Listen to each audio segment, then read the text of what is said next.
பாஜக பார்த்தீங்கன்னா குஷ்புக்கு வந்து துணைத் தலைவர் கொடுத்துருக்காங்க. இதற்கு முன்னாடி நம்ம காங்கிரஸ் இருந்தாங்க, அப்போ அவங்களுக்கு பொறுப்பு கொடுக்குறது, திமுக இருக்கும்போது பொறுப்பு கொடுக்குறது.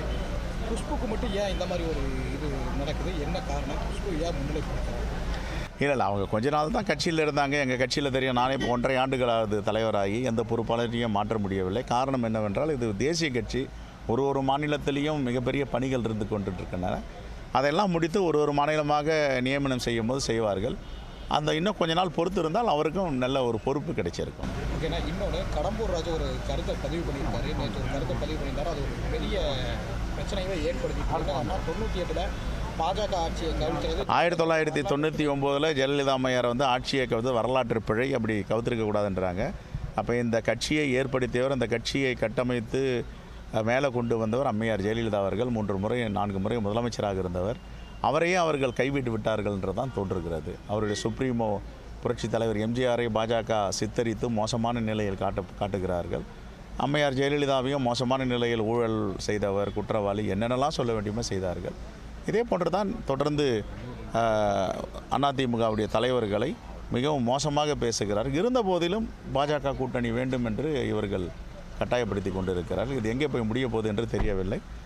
அதிமுக தலைவர்களை கை கழுவ அதிமுகவின் தலைவர்கள் இப்பொழுது மாறிவிட்டார்கள். பாஜக என்ன சொல்லுகிறதோ அதை செய்கிறார்கள் என்று தான் காட்டுகிறது. இதெல்லாம் தொண்டர்கள் பார்த்து கொண்டு இருக்கிறார்கள். அதிமுகவுடைய தொண்டர்கள் தேர்தலில் பதில் சொல்வார்கள். ஆனால் இன்னொரு முக்கியமான விஷயம், கலைஞர் இருந்தபோது பழம் நழுவி பாலில் விழும் அப்படின்னு சொல்லி தேமுதிக அவர் சொல்லியிருந்தாரு. அந்த காலகட்டத்தில் அது ஏற்படாமல் போயிடுச்சு.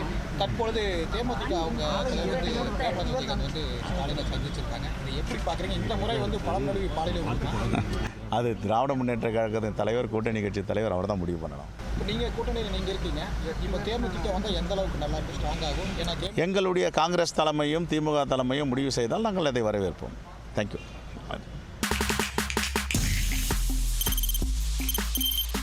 தவிர்க்க முடியாத தம்ப்நெயில்ஸ், கலக்கலான கண்டென்ட்ஸ், சினிமாவும் சீரியஸ் பிரச்சனைகளும், பல வருடங்கள் இடைவெளி, கலகலப்பும் கைகலப்பும், ஏற்ற தெரிக்குதுனாலே டன்னு தான். பிரேக்கே இல்லாமல் பிரேக்கிங் நியூஸ் சொல்லும் தந்தி டிவி ஆப். இன்ஸ்டா தலைமுறை வரை இறங்கி அடிக்கும் தந்தி டிவியின் டிஜிட்டல் எக்ஸ்க்ளூசிவ். அது தண்ணிக்குள்ள போகும்போது ஹேங் ஆயிடுச்சு. உங்களுக்கு விஜய் சார் எந்த அளவுக்கு ரொம்ப பிடிக்கும்? Of course, Malayalis are huge Vijay sir fans. 2 பேருமே ரொம்ப பிடிக்கும் எனக்கு. தந்தி டிவி ஆப்பை இலவசமா டவுன்லோட் செய்யுங்க. ஃபாலோ பண்ணுங்க, சப்ஸ்கிரைப் பண்ணுங்க, என்ஜாய் பண்ணுங்க.